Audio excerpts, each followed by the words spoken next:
Yeah. All right.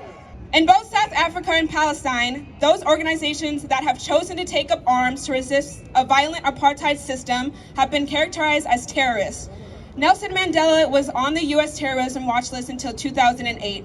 Apartheid South Africa played the vanguard role in advancing U.S. imperialist interests on the entire continent of Africa. The history of Palestinians' resistance has followed a similar pattern. Although European settlers were a small minority of the population of South Africa, they enshrined a racist social system.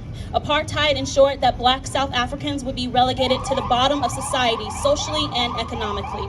Israel's apartheid system, too, was formally enshrined in 1948, but even before that, hundreds of thousands of European Zionist settlers had moved to Palestine in the decades prior, and they began the process of violently displacing Palestinians.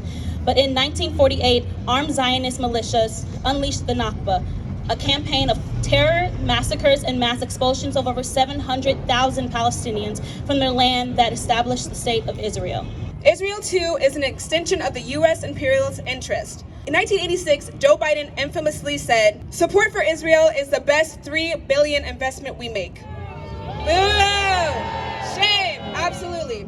Were there not in Israel, the United States of America would not have to invest in Israel to protect her interests in the region. Already the U.S. ruling class has begun to show cracks. Several articles have been published in the corporate media about growing internal division within the White House, the State Department, and Congress about the U.S. support for Israel as it carries out its genocide.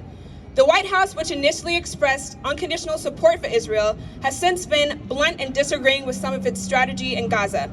As the genocide escalates, a growing number of congresspeople and municipal governments have called for a ceasefire. It is an indication of the strength of a growing movement in solidarity with Palestine. We are winning and we will win. Yeah. Free Palestine! Free Palestine!